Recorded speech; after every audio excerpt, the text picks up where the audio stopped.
learning can be quite hard. Even if we're really motivated and we really want to learn the information, the problem is sometimes it's just a bit of a grind. You've got to push on through and it's hard work. And if we can make learning just a little bit more fun, then we are more likely to learn better. And so I always say when I'm doing presentations and I'm doing a speech, I want to make it fun. I want the audience to laugh, because when we laugh, we're more likely to take the information in. It works with different parts of the brain. We remember more, chemicals are released. So I believe that when we're learning, try and have as much fun as we possibly can.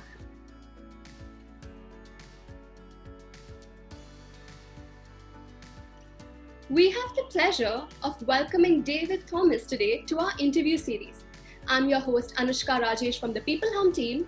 Before we begin, just a quick introduction of peopleHum.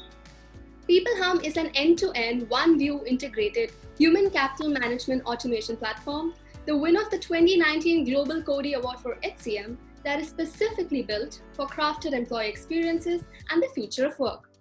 We run the peopleHum blog and video channel, which receives upwards of 200,000 visitors a year, and publish around 2 interviews with well-known names globally every month. And now for our guest. David is a global author, speaker, and media personality. He is the Sunday Times #1 author, and in the words of Oprah Winfrey, has earned his place in history for his superior mind. He is the Guinness Memory Record breaker for reciting pi to 22,500 digits. His famous book, Improving Your Memory, has been published in 16 countries. We are extremely happy and honored to have someone of his stature today on our interview series. Welcome, David. We're thrilled to have you. I am delighted to be here. Thank you. It's absolutely our pleasure. So moving on to the interview, the first question I had for you was, you've had an amazing and extraordinary life. Can you probably in a nutshell tell us about what exactly has brought you to this amazing place that you are today? Well, it all started here in my local town. When I was growing up, I didn't do particularly well at school. I had a very difficult home life. But once I left home, I went out there and I started working, and I was okay. I was not very intelligent, not very academic. I didn't have a lot of qualifications. I've never been to college or university. And I got involved I became an operational firefighter, which is a really responsible job. And it's a job that I adored. I loved being an operational firefighter. Who wouldn't? And I thought that was going to be my job forever. And one day I'm watching TV and I saw a guy memorize a pack of playing cards. And I was like, that is amazing.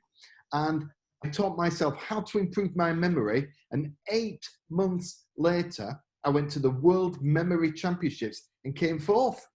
And my life changed in a weekend. I went on and broke a Guinness record. I wrote a book. I left the fire service. Then I became a speaker in 2000, the year 2000. And I've been doing it now for 20 years, traveling around the world, speaking to 500,000 people. That's amazing. Wow, that's really inspiring. Thank you for that. So David, can you also tell us a little bit about your book, Improving Your Memory, and how exactly did you develop this amazing memory skill? Well, the great news is that I developed my memory, being able to recite pi to 22,500 digits. I was able to develop my memory just through training and techniques and practice and just really working very hard. It wasn't intellect, it wasn't intelligence. My brain is the same as everybody else watching or listening to this. And so I bought a book, I learned some techniques, I practiced those techniques really well, and then I went away and I applied them in a memory competition. And then when I wrote my book, Improving Your Memory, that was just an opportunity for me to share, like I am today, the techniques that I learned, because my job is, when you learn something, it is your duty to pass those on to other people. You should not keep what you know. It is our job to share what we know. That's amazing. That's so wonderful. And I'm sure our audience would love your very, really inspiring journey. And congratulations on the success of your book. Thank you. So, can you tell us how you help people in improving their presentation skills? What do you mean by when we laugh, we learn? Well, the thing is that learning can be quite hard.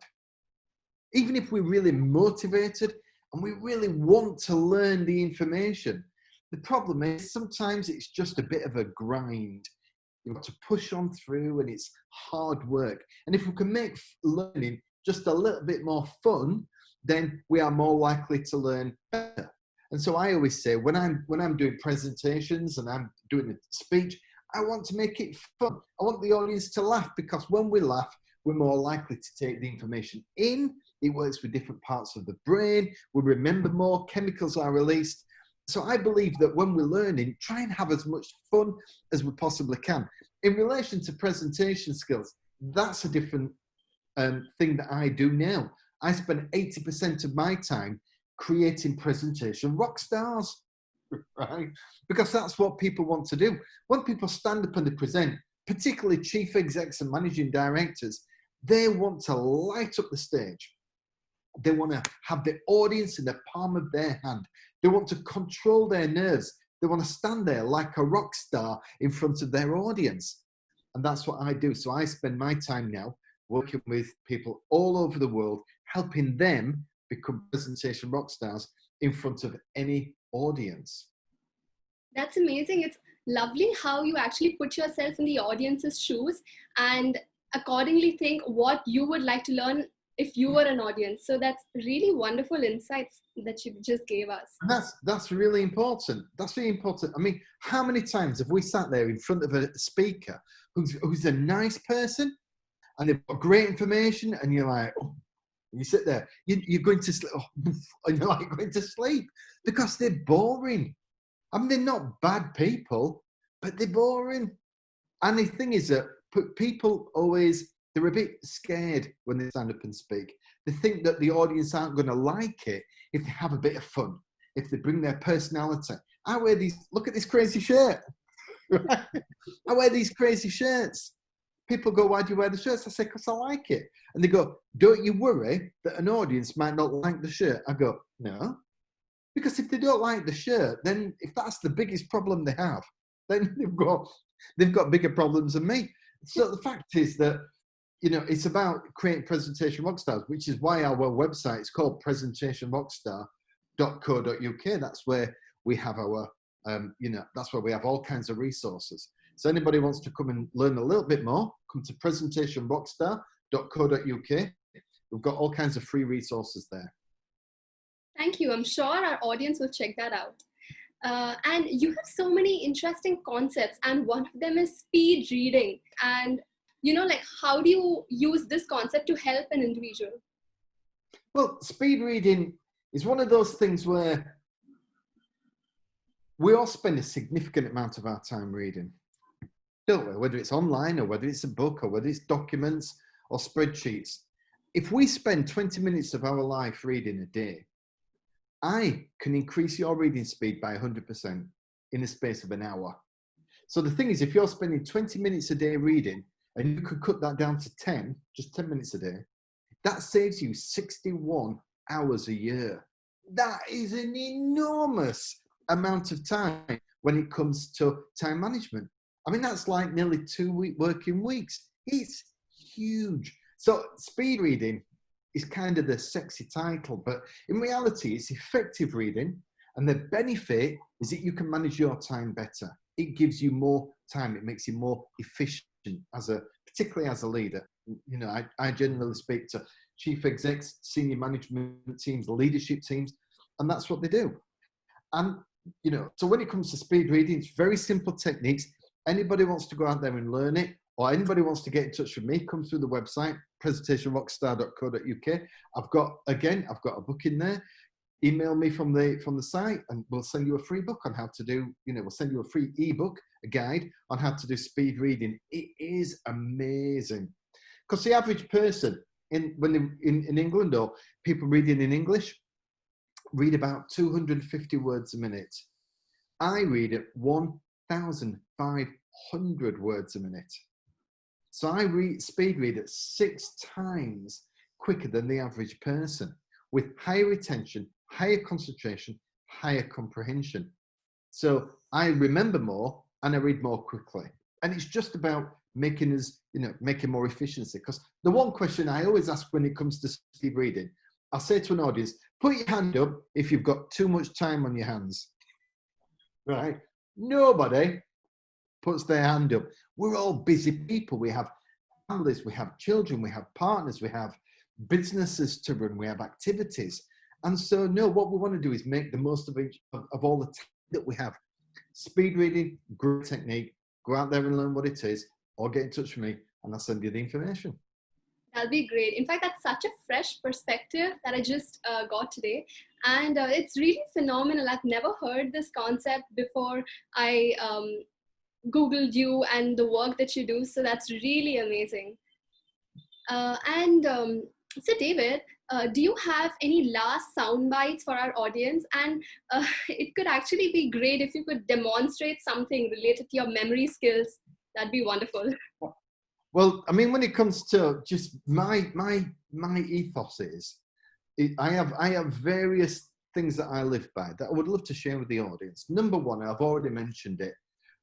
What we know is not ours to keep, it's ours to share. When you learn stuff, when you have great experiences, when you read an amazing book, when you meet an amazing person, tell somebody, tell your friends, tell people at work, tell your team at work, tell your family, and tell your partner, tell your kids, anybody, tell them, go, I've seen this guy, he's amazing, I've read this book, it was fantastic, read this book. If they don't, it doesn't matter, but you've got to share what you know. Number one, share what you know. Number two, we are the sum total of the decisions that we take all day, every day.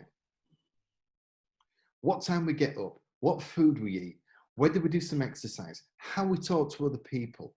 Do we get to work late? Do we get to work on time? Do we treat our boss with respect? All those decisions that we make all day, every day, they create the life that we have. If we eat too much food, we become overweight, we're more likely to get diabetes. Those are the consequences. And it's amazing how many consequences happen because we've not made the right decisions as we've gone through. Please make sure that you think about all the decisions you make all day, every day, and that will determine your quality of life. And aside from that, I'm a massive fan of personal development. The great thing now is you can find everything I want on the internet, right? So when I started out in business, I didn't have a computer. I didn't have an internet. I had to go down the library to get a list of numbers and a list of phone numbers of companies and phone them up. Go, hi, my name's Dave. Can I come and see you? And they go, no. And I go, okay. So I'd have to phone up the next one. But now you've got access to it all. Whatever you want to learn, just go out there and find it because it's available for you. In terms of the memory stuff, what I'll do now is I'm going to recite some of the pi. And back in the day, in 1998, I recited pi to 22,500 digits from memory. Okay? So what I'm going to do is I'm going to recite the first 150 digits in like 60 seconds to show you exactly what it is that we did. Now, I'm going to cover my eyes and you're just going to have to trust me that I'm doing this, right? But I've no reason to cheat. So just trust me. Are you ready? Done. Yes. 1 4 1 5 9 2 6 5 3 5 9 7 9 3 2 3 4 6 2 6 1 3 2 7 9 5 2 8 4 1 7 6 9 2 down 3 5 no 5 8 2 9 7 4 9 4 5 9 2 3 7 8 1 6 4 6 2 8 6 2 8 9 8 6 2 8 3 4 5 3 4 2 9 6 7 9 8 2 1 5 8 6 1 3 2 8 2 3 6 6 4 7 9 3 4 4 6 9 5 5 5 5 8 2 1 7 2 5 3 5 9 4 8 2 1 2 8 and 5 3 5 9 4 8 1 2. Oh goodness me! I lost the last one. 5 3 5 9 4. I lost the last 6. Believe it or not, I lost the last 5. But that's basically the first 150. If somebody wants to slow it down and check it, I'd be more than happy, but I'm pretty sure I got them all. And that's what I did for 18 hours over 2 days, just reciting numbers like that. 1 4 1 5 9 2 6 5 3 5 8 9 7 9 3, and just boom, boom, boom, boom, like that. And to me, it wasn't the volume of information. 22,500 digits is an insanely high amount of information. But what I couldn't believe was the speed at which my brain could work. We all have skills that we don't even know exists. We all have potential, which is a mile deep. We've just got to go down there and dig around and keep mining for those amazing skills that actually we all possess. That's amazing. It's so amazing the way you actually recited that. I'm really blown. So thank you for that. And I couldn't agree more with the two advices that you had for our audience, especially during this lockdown quarantine period that we all are in, that to make the best of what we have using the internet. There could be nothing more better than that. And of course, even the knowledge that we get is only because people around the world share it, right? So we need to pass the tradition, right? So thank you so much, David. It was wonderful to have you today. So I really appreciate, our time and you sharing your time and your views with us. And personally, it's been a really enriching experience for me. And I'm sure if I can learn so much in a 20-minute interview, I'm sure our audience are going to benefit from it as well. So thank you. We shall surely stay in touch and have a safe and a healthy time ahead of you. Bye-bye. Thank you. You too.